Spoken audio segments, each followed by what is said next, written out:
오늘 본문의 말씀을 통하여서 악한 자를 대적하지 말라라고 우리 이 시간에 함께 좀 묵상해 보고자 합니다. 율법 속에 있었던 이야기들, 또 레위기에 기록되어 있던 말씀들, 이 모든 말씀들을 예수님께서 하나하나 기억하시고 제자들을 가르쳐 주셨습니다. 산상수훈, 작은 동산 위에 올라가신 하나님 예수님께서 그 예수님의 말씀으로 하나하나 가르쳐 주셔서 산상수훈이다 이야기를 하고, 오늘 본문의 말씀은 산상수훈의 7번째 말씀이 되겠습니다. 악한 자를 대적하지 말아야 한다라는 것을 가르쳐 주셨죠. 본문의 말씀을 통해서 세 가지로 생각해 보고자 합니다. 먼저 첫 번째로 악을 악으로 갚지 말라라는 겁니다. 악을 악으로 갚아서는 안 되고 선으로 갚아야겠죠. 39절 상반절의 말씀을 보면 나는 너희에게 이르노니 악한 자를 대적하지 말라라고 기록하고 있습니다. 약한 자를 대적하지 말라고 예수님께서 정확하게 이야기를 해 주셨습니다. 악한 자 앞에서 대적하여 스스로 의로운 척할 필요도 없고, 또 악한 자를 드러내어 그렇게 창피를 당하게 만들 이유도 없다. 악한 자는 그냥 하나님이 심판하시니까 두라는 겁니다. 악한 자를 스스로 우리가 대적하여 어떻게든 그 악을 드러내게 하려고 애를 쓰지 말라. 즉 악으로 악을 갚지 말라고 예수님께서는 가르쳐 주시는 것이죠. 유대인들에게는 복수가 합당한 것이었습니다. 복수하는 것이 유대인들에게는 당연한 것이었어요. 유대인들에게는 고엘이라는 제도가 있습니다. 고엘은 기업 물을 자라는 거예요. 고엘 제도, 이 친족이라는 뜻을 뜻하는 이 고엘이라는 단어를 통하여서 가족들끼리는 의무가 있었습니다. 여러분들은 아마 계대 결혼만 아마 잘 아실 것 같은데, 결혼을 해서 후손을 낳게 해줘야 할 의무가 있었고, 또 죗값을 물어주고 치러줘야 하는 의무가 있었어요. 또 종이 되었다면 해방시켜주고 재산을 찾도록 도와줘야 하는 의무가 있었고, 또 마지막 네 번째 의무는 피해 복수자 의무가 있었습니다. 가족 중에 한 사람이 죽임을 당했거나 고통을 당하게 되었다면 가족으로서 반드시 피로 복수해 줘야 한다는 것, 이게 이제 고엘의 제도 속에 있었습니다. 그러니까 내 형제가 누군가에게 당하고 왔다면 똑같이 갚아줘야 한다는 게 유대인들의 율법 속에 있었다라는 거죠. 그러니까 유대인들에게 사실 악을 악으로 갚는다, 복수한다라는 것은 어쩌면 당연한 율법 속에 있었다라는 겁니다.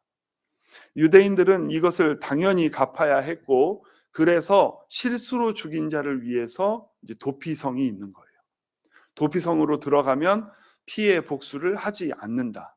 그러니까 하나님도 아시는 슬픔에 의한 이 큰 살인이 일어난 거니까 하나님께서 도피성을 만들어서 그로 도망갈 수 있게 해줘라 라고 얘기를 하는 거예요. 사람들도 정황상 보면 알지 않습니까?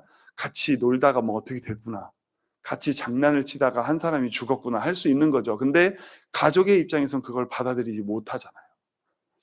얘가 죽였다, 그냥 이것만 갖고 복수하려고 하는 유대인들의 본성이 있으니 도피성을 만들어서 도망가게 만들어 준 거죠. 그러니까 복수가 어쩌면 당연한 시대였습니다. 유대인들에게 복수가 아주 당연한 것이었죠. 그래서 복수해야 하는데 지금 예수님께서는 그 율법을 뒤집어서 설명을 하고 있는 겁니다. 악을 악으로 갚지 말라고 이야기하는 거예요. 예수님께서는 38절의 말씀을 통해서 또 눈은 눈으로 이는 이로 갚으라 하였다는 것을 너희가 들었으나 라고 얘기해요. 그러니까 고엘의 제도에 대해서, 피해 복수자 제도에 대해서 정확하게 설명을 해주고 있는 겁니다. 그러면서 예수님이 얘기하는 거죠. 이것은 사랑의 법이지 복수의 법이 되어서는 안 된다라고 얘기를 해주는 겁니다. 복수가 정당하다고 너희가 지금 그렇게 해석을 했지만 그게 아니라 악을 악으로 갚지 않고 사랑해주고 용서해주는 것이 가장 좋은 것이다 라는 것을 이야기를 해주고 있는 것이죠. 눈은 눈으로 이는 이로 갚으라는 것은 사랑을 실천하고 용서하라는 말입니다. 더 큰 화로 갚지 말고 악을 악으로, 고통을 고통으로 갚는 것이 아니라 사랑해주고 이해해 주어야 한다라는 취지에서 눈은 눈으로 갚아라라고 이야기를 했다는 거죠. 당한 사람은 더 크게 보복하게 되어 있습니다. 내 자식이 죽는 것을 보았다면 삼족을 멸해야 하는 게 사람의 본성입니다. 그런 복수의 마음을 갖고 대하지 말라고 이야기를 하는 겁니다. 도리어 그만큼만 갚아주고 그만큼만 참아줘라라고 이야기하면서 점차 용서할 것을 이야기하는 것이죠. 그러니까 예수님께서 이야기해 주시는 것은 무엇이냐? 복수가 아니라 사랑으로 대하라는 겁니다. 악한 것을 악으로 갚는 것이 아니라 선으로 갚고 사랑으로 갚으라고 이야기를 해 주는 것이죠. 복수 또한 악이다라는 것을 이야기해 주고 있는 것입니다. 결국 우리들이 예수 그리스도의 말씀 앞에 순종하고자 한다면 나에게 해코지한 누군가에게 악으로 갚는 것이 아니라 선으로 갚는 삶을 살아야 한다라는 것이죠. 베드로전서 3장 9절의 말씀에는 이렇게 기록이 되어 있습니다. 악을 악으로 욕을 욕으로 갚지 말고 도리어 복을 빌라. 이를 위하여 너희가 부르심을 받았으니 이는 복을 이어받게 하려 하심이라. 악한 상황에 마주했고 내가 무언가 손해보고 당하게 되었던 그 순간에 무엇을 기억해야 하느냐? 복을 빌어주라라고 이야기를 하고 있는 겁니다. 그리스도인으로서 악을 악으로 갚지 말고 도리어 선한 마음과 복으로 기도해주는 마음으로 갚아야 한다라고 이야기를 하는 겁니다. 내가 당한 것을 계속 기억하며 심술 부리고 복수하는 것이 아니라 선하게 감싸주고 그 사람도 이유가 있을 것이다 긍휼의 마음으로 바라봐주며 그를 위해서 기도해주는 자가 되어야 한다. 원수를 위하여 기도하라라고 이야기를 하고 있는 것입니다. 그러니 사랑하는 성도 여러분, 우리들은 악한 것을 악으로 갚기 위해 애쓰는 것이 아니라 악한 것을 갚아주기 위해서 노력하는 것이 아니라 그를 위하여 사랑으로 기도해주는 자가 되어야 합니다. 기도해줘야 합니다. 그 악이 끊어지도록, 그 사람의 그 악의 행태가 끊어지도록 기도해줘야 합니다. 그렇게 사랑으로 기도해 줄 때 이 모든 악의 문제가 해결이 되는 것이죠. 스스로 자신의 손에 피 묻혀가며 복수하지 마시고 스스로 그렇게 악 가운데 처하지 마시고 의로운 마음으로 사랑의 마음으로 진실한 마음으로 악을 대하는 여러분들이 되시기를 주님의 이름으로 축원합니다. 두 번째로 우리는 손해를 감수하는 삶을 살아야 합니다. 세상의 악인들이 득세하며 살아간다고 해서 우리까지 욕심 부리고 채울 생각만 할 필요는 없다라는 것이죠. 굳이 욕심 부려가면서 세상과 경쟁하며 더 많은 것을 채우려고 노력하는 것이 아니라 우리는 하나님께 내어 드리는 삶을 살아야 합니다. 그렇게 살아야 진정으로 채워지는 삶을 사는 것이죠. 42절의 말씀을 우리 같이 한번 읽어보겠습니다. 42절의 말씀입니다. 함께 읽겠습니다. 내게 구하는 자에게 주며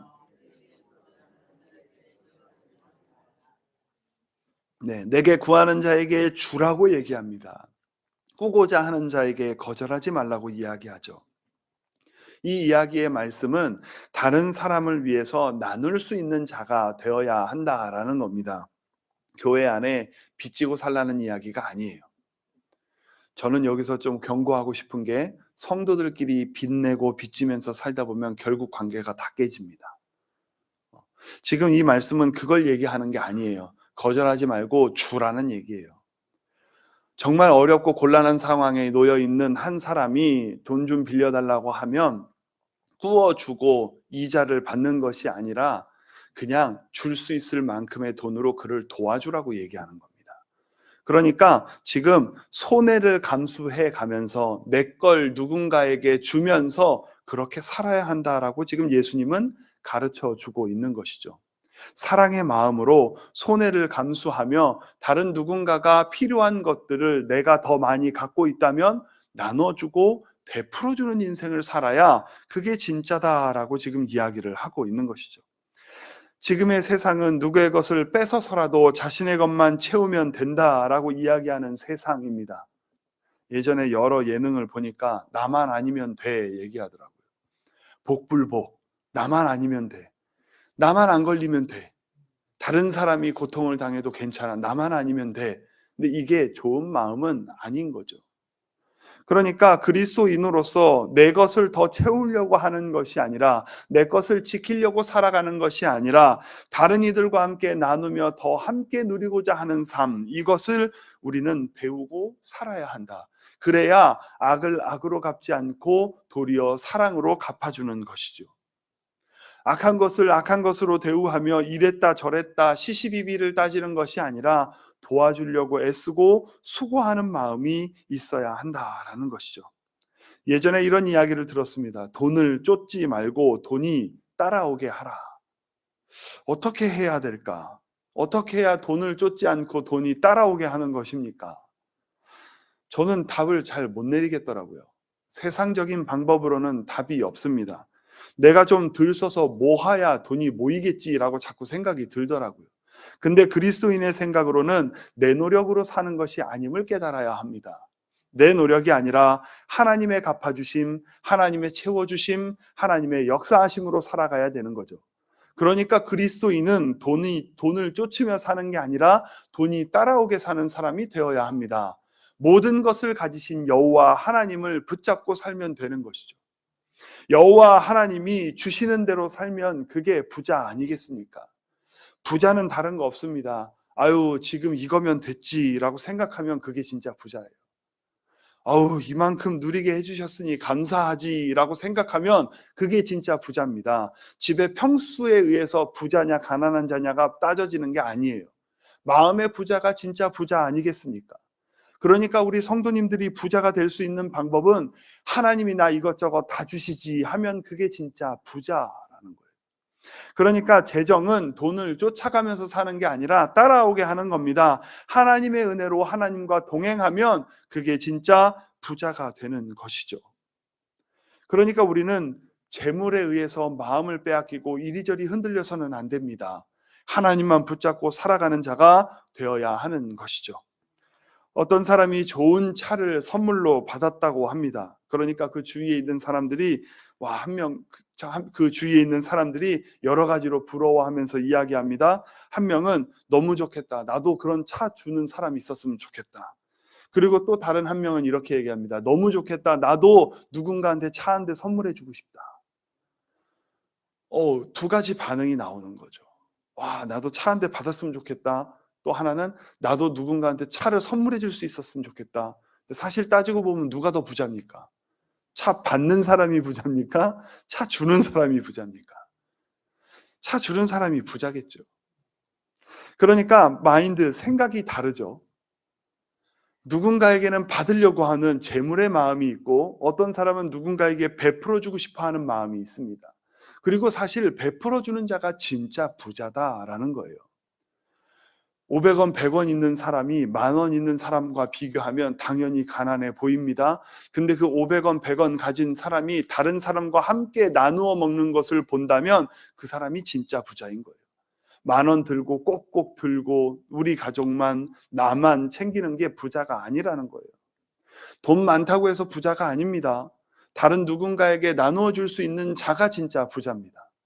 다른 사람이 좀 힘들어 보이면 같이 점심 먹자, 저녁 먹자고 달려드는 게 진짜 부자고, 또 다른 누군가가 정말 힘들어 한다면 주머니에 용돈 하라고 5만 원 꽂아주는 거, 그게 진짜 부자인 거예요. 그러니까 지금 성도님들에게 지금 예수님께서 가르쳐 주시는 것은 세속적으로 부를 따라가는 게 아니라 다른 누군가를 도와주는 자가 되어야 된다. 사랑으로 살아야 된다고 얘기를 하는 거예요. 그렇게 살아가야 악을 악으로 갚지 않게 된다. 악을 상대하지 않게 된다라는 거예요. 악에 초점을 두지 않고 선에 초점을 두고 베풀며 살아가는 여러분들이 되시기를 주님의 이름으로 소망합니다. 마지막으로 세 번째로, 미워도 거절하지 말라라는 거예요. 너무 미운 원수가 있다고 하여도, 또 그 미운 원수가 나에게 요구를 한다 하여도 거절하지 말고 줄 수 있어야 한다라고 예수님은 한 발 더 나가서 우리에게 가르침을 줍니다. 본문의 말씀 39절에서 41절의 말씀입니다. 제가 말씀을 읽어드리겠습니다. 나는 너희에게 이르노니 악한 자를 대적하지 말라. 누구든지 내 오른편 뺨을 치거든 왼편도 돌려대며 또 너를 고발하여 속옷을 가지고자 하는 자에게 겉옷까지도 가지게 하며 또 누구든지 너로 억지로 오리를 가게 하거든 그 사람과 식리를 동행하고. 이게 굉장히 어렵죠. 쉬운 삶은 아닙니다. 악인들의 횡포를 보면서 그것에 대해서 동조하는 것 같아서 더 많이 화가 날지도 모르겠습니다. 근데 예수님께서는 얘기하는 거예요. 사랑으로 돕고 베풀어 주라는 거예요. 억지로 요구하는 원수들의 행태는 너무 화가 날 정도로 열이 받고 화가 나지만, 뺨을 치고 겉옷까지 뺏고자 하고 억지로 끌고 가려고 하는 이 모습들이 너무나 악해 보이지만 그럼에도 불구하고 도와주라는 거예요. 뺨을 치는 행위는 육체적인 손실을 보는 것이죠. 옷을 취하려는 것은 재산상의 손실을 말하는 것이고, 억지로 끌고 가는 것은 부당한 요구를 이야기하는 것입니다. 우리 세상 가운데 이런 원수가 참 많지 않습니까? 우리를 힘들게 하는 자들. 근데 그럼에도 불구하고 그를 위해서 기도해 줘야 한다고 얘기하고, 그를 위해서 도와주는 자가 되어야 한다. 흔쾌히 돕는 자가 되라고 예수님은 가르쳐 주고 있는 것입니다. 그러니까 이것은 사랑의 마음으로 원수도 품을 만큼 성장하라고 이야기하고 있는 것입니다. 잠언 25장 21절의 말씀을 보면 내 원수가 배고파 하거든 음식을 먹이고 목말라 하거든 물을 마시게 하라라고 이야기합니다. 원수가 진짜로 도와달라고 요청하는 그 모든 것에 우리들은 그를 불쌍히 여기는 마음이 있어야 합니다. 그리고 도와줘야 한다라는 것이죠. 그러면 원수를 돕는 이유가 무엇일까? 잠언 25장 22절에 또 이렇게 이야기합니다. 그리하는 것은 핀 숯을 그의 머리에 놓는 것과 일반이요 여호와께서 내게 갚아 주시리라. 핀 숯을 그의 머리에 놓는다라는 것은 화상을 입히는 것, 이렇게 해석이 되는데 그런 것이 아닙니다. 부끄럽게 한다라는 의미를 갖고 있어요. 숯을 머리 위에 놓는다라는 게 부끄럽다. 그러니까 하나님 은혜 가운데 사랑으로 살면서 사랑으로 그 원수를 자극하라는 거예요. 사랑의 삶으로 보여주면서 원수를 자극하게 하여 그 원수가 부끄럽게 만들어내라는 겁니다. 그렇게 하면 된다. 원수는 다 하나님이 갚을 거니까 원수 갚는 거에 집중하는 게 아니라 사랑의 삶으로 모범을 보여주는 것에 집중하라고 말씀으로 이야기를 해주고 있는 것입니다. 사랑하는 성도 여러분, 그러니까 우리가 선으로 살아야 하는 이유가 생기는 것 아니겠습니까? 세상의 원수들, 자기가 뭔 짓을 하는지도 모르고 악한 행동을 하는 그들 앞에서 선한 그리스도의 삶을 살라고 얘기하는 거예요. 그렇게 선하게 사랑으로 살아가야 그들이 와, 저렇게도 살 수 있구나 자극을 받고 원수의 삶에서 선한 삶, 사랑의 삶으로 돌이켜 오게 된다. 그러니 그리스도인들은 사랑으로 도와주며 살아야 하는 것이죠. 우리의 삶의 기본은 사랑이어야 합니다. 사랑으로 빛과 소금의 역할을 감당하며 살아야 하는 것이죠. 그러니 말씀을 통해 생각하며 원수를 갚으려고 애쓰지 마시고, 원수 갚는 것은 하나님이 갚아 주실 것이니 우리는 스스로 사랑으로 대하리라 생각하며 살아야 합니다. 악을 악으로 내 스스로 내 손으로 하는 것이 아니라 하나님께 기도하여 맡기고 사랑으로 베풀며 살아가는 성도님들 되시기를 주님의 이름으로 소망합니다. 기도하겠습니다. 하나님 아버지, 오늘도 하나님의 은혜 가운데 말씀을 붙듭니다. 하나님의 사랑으로 지켜주시고 인도하여 주시옵소서. 세상 가운데 그리스도인답게 사는 것이 매우 힘이 듭니다. 빛과 소금의 역할을 감당하며 사랑으로 베풀며 사는 것이 매우 어렵겠지만 오늘 이곳에 모여 말씀을 듣고 깨달음을 얻은 우리 모두에게 사랑이 임하게 하여 주시옵소서. 하나님이 우리를 사랑해 주시는 그 사랑으로 다른 모두를 사랑하게 하시고 원수까지 사랑하며 원수를 위해 기도해 주는 우리들 될 수 있도록 인도하여 주시옵소서. 붙잡아 주시기를 원하며 예수님의 이름으로 기도드리옵나이다. 아멘.